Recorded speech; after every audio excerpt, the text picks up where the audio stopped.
Hello all of you little demons, Jules here for WhatCulture.com, back again with another episode of the awesomely named and awfully hosted Tues Your Own Adventure, the weekly medieval themed format where I, the crown Jules of WhatCulture.com, take a list chosen by you. Yes, you the person who is just looking so goddamn delicious today, I might eat you up like a snack. Yum, yum, yum, yum, yum, yum. No more, I'm on a diet. Yes, you get to decide what list I dole out to you each and every week. And this week we are talking about evil video game choices that came back to haunt you, because you might remember I did a list a couple of weeks ago based on evil choices that only evil players would make in evil video games, but now I want to return and just make sure that nobody out there decides to go out and start making evil choices in their real life, because trust me, that will come back to bite you in the ass. This list is my community service, basically, is what I'm trying to say. James, do you remember that list that we did a couple of weeks ago? No. No, of course you don't, because you're an android and I wipe your memory after every single episode. I beg your pardon? Doesn't matter, I can tell him this because I'll wipe his memory again. Please don't. Look at him, freaking out. Question his own existence. What a boy. Boop. Number 8, pushing HINOX too far. Some people call it HINOX, but I'm just going with HINOX, alright? The Legend of Zelda: Link Between Worlds. It's actually quite strange that a series as universally charming as the Legend of Zelda franchise has so many examples of Link being an utter dickbag and then getting his ass handed to him as a result. From stealing goods and being branded as a thief in Link's Awakening, to being pecked to death by a mob of chickens for harassing them in countless titles, as well as that damn pig from Wind Waker. God damn, I just wanted some bacon on my bones! It really does seem that Nintendo tries to curb stomp players who act like cheeky little whippets. However, one of the less spoken about examples of our hero of time being far from heroic is found in the outstanding Link Between Worlds 3DS title, where Link can stumble, and by stumble I mean blow the bloody doors off, a secret cave containing a HINOX who is just trying to hide away from all of the action and chaos outside. Now here, the creature pleads with Link to leave and even offers to sweeten the deal by offering up some rupees in exchange for being just left alone. However, this can become a moment of true dick-baggery, because you can turn this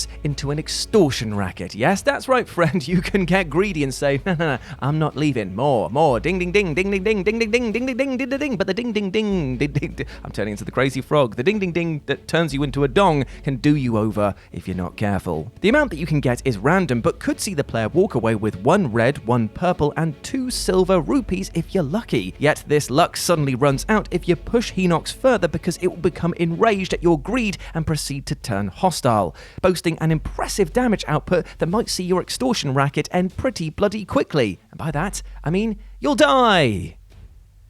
Was it worth it? No, not at all. Number 7, beating up a child. Star Fox Adventures. Now listen, I know that Star Fox Adventures didn't turn out quite how we fans wanted it to, and it definitely wasn't the space shooter arcade joy that we've become accustomed to in the franchise, and was more of a really weird third-person action-adventure game. But still, that does not give you the right to try and beat up a baby dinosaur, okay? And yes, I'm aware that Tricky the Triceratops is an annoying little with the self-preservation skills of a dog that was bred to exclusively chew through electrical wires, but trust me, trying to turn him into a fossil with your fists is not going to end well. And why is that? Well, because if you go up to him with your little bow staff and just go bonk on the head, he goes, fire breath, fire out my eyes, fire out my goddamn face, because the animation's a bit wonky in this game. He also becomes invincible as well, and these flames can kill you in seconds. Right, okay lads, we all calm down now, we all taken our frustrations out on the dinosaur, can we move on with the adventure?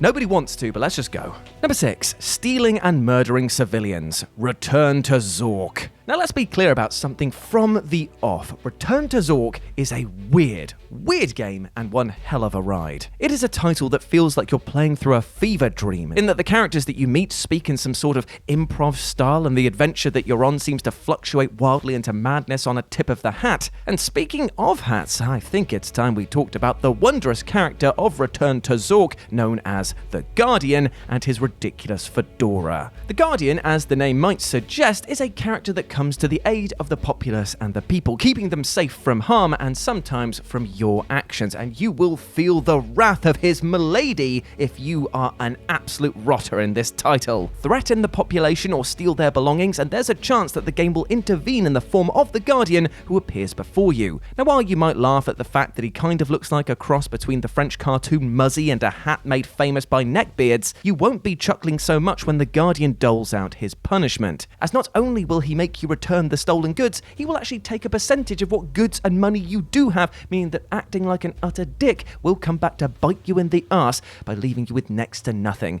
Curse you, Guardian! Number 5. Killing a monk. King's Quest 2 Romancing the Throne. So on the grand scale of things you probably shouldn't do, I'm pretty sure that murdering a monk inside his own church is right up there alongside using a baby as live shark bait. Therefore, is it any wonder that such thinking, the monk murder to be clear on that one, is punished heavily in King's Quest 2 Romancing the Throne? Now, to be clear, the King's Quest series isn't exactly known for its seriousness, preferring instead to tell tales of fantastical adventure through a surreal and humorous lens. But even suggesting that you kill a holy man inside his own church is enough for the title to put its bloody foot down. Therefore, if you use the kill monk command and go up to the man and say have at thee, and he has at that and dies, then you will be booted back to the title menu while this message is displayed. Anyone who would kill a man of the cloth doesn't deserve to play this game, therefore we will end it. However, what makes this especially funny is that years later a fan remake of this game came out and actually changed some of the quest lines, and they actually made it so that the monk was actually a secret werewolf leader of a cult and that you had to kill him,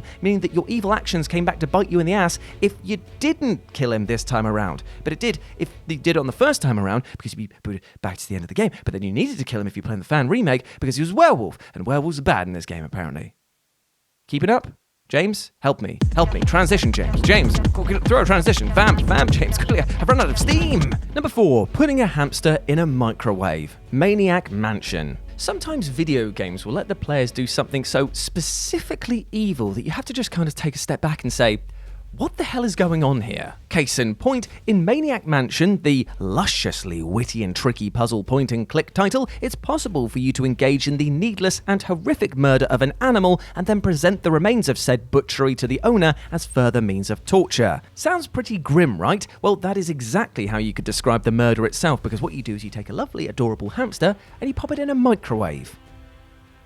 Okay. The game even censors the remains of the poor creature because it's too graphic, however, doesn't afford the owner such honours as you can present the furry exploded burrito of a pet to them, leading to a horrified response. And do you know what makes this scene even weirder? I mean, just look at the main character's face here. God, he's smiling so unnervingly. Look, you know what you've done, mate, you goddamn animal. However, before you can truly let the evil cackles fly, the owner straight up murders you in response as the game then cuts to an unmarked grave. Hell, the fact that the owner even took the time to dig a grave for you despite what you did to his beloved pet shows the gap in morality between you two. Number 3, killing innocent women. Soldier of Fortune. So, to the surprise of absolutely no one, turns out that shooting women in the face is a bad thing. Yet, unlike many other games on this list, Soldier of Fortune's punishment for evil players of this persuasion wasn't exactly something that was coded into the game by the developers. You see, throughout this gore-soaked shooter, the player will sometimes come across innocent people that are just caught in the crossfire. The game encourages you, of course, to spare these people because they're just innocent. They just got caught in the wrong side of a crossfire on the way in their morning bagel run. But still,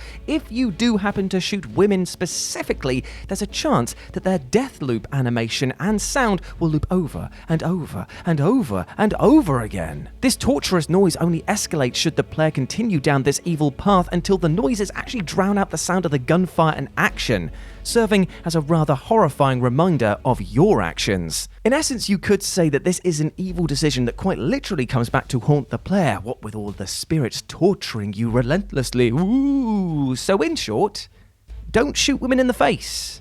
Number 2, shooting the dog. Call of Duty Modern Warfare. So when it comes to hurting animals in video games, the industry's got a kind of like weird flip-floppy approach. In some titles, you'll be taught that it's like, no, this giant monster's coming right for me, blast it apart. And in other times, it's just kind of like, oh, the little floofball. Why would you hurt the little floofball?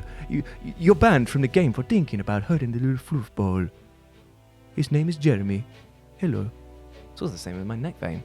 Weird. Weirder still is how Call of Duty just kind of sits in the middle of things here, offering you plenty of heart-stopping moments where attack dogs will treat your throat as a chew toy, but also made an entire campaign centered around canine companions, which basically plays out as Marley and me but with guns. Modern Warfare even punishes players for being what it decides at that point in time to be evil in a flashback level where Price is reliving a stealth mission to assassinate Imran Zakhaev. As the pair of snipers approach an abandoned courtyard, they find a wild dog picking at some remains, and it's here that Price is told to leave the dog alone, mainly because it's done them no harm. However, it is entirely possible for the player to old yellow the poor old mutt there, but they will definitely live to regret their decision.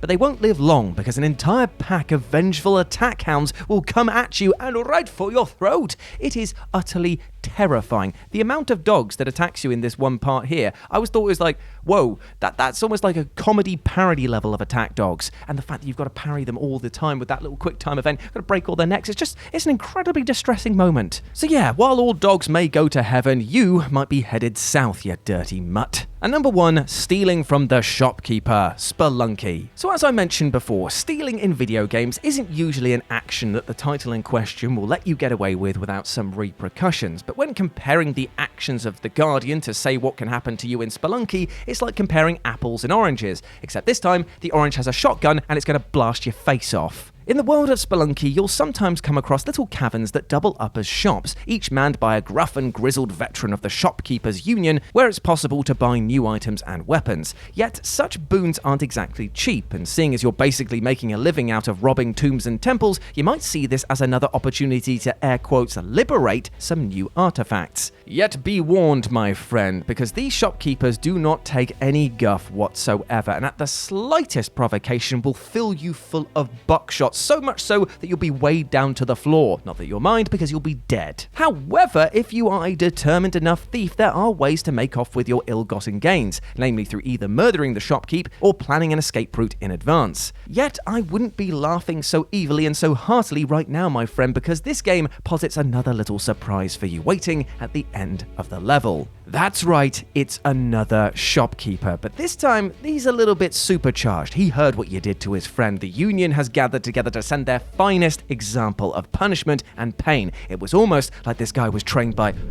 Oh no, I hear the rumbling. He's coming. Beef! He's trained by Beef Gates. God, that guy's got a right hook on him. Dislocated my jaw. Oh, this is a bit disconcerting. He got you too, did he? This, plus the fact that the other shopkeepers turn hostile on sight, makes being evil in this title much more hassle than it's bloody worth. And there we go, my friends. Those were 8 evil video game choices that came back to haunt you. I hope that you enjoyed that, and please let me know what you thought about it down in the comments section below, as well as your suggestions for next week's episode. As always, I've been Jules. You can go follow me over on Twitter at RetroJ with a 0, or you can swing by Live and Let's Dice, where I do all of my streaming outside of work, as well as all of my Warhammer content as well, and it'd be great to see you over there.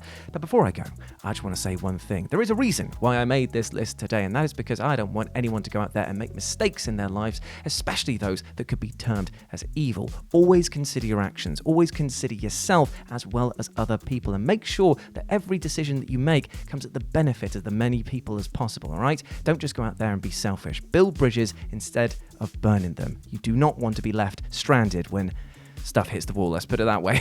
But remember, above all else, treat yourself with love and respect, as well as your neighbour. Big love to you, my friend, and I'll see you next week here on Choose Your Own Adventure. As always, I've been Jules. You have been awesome. Never forget that, and I'll speak to you soon.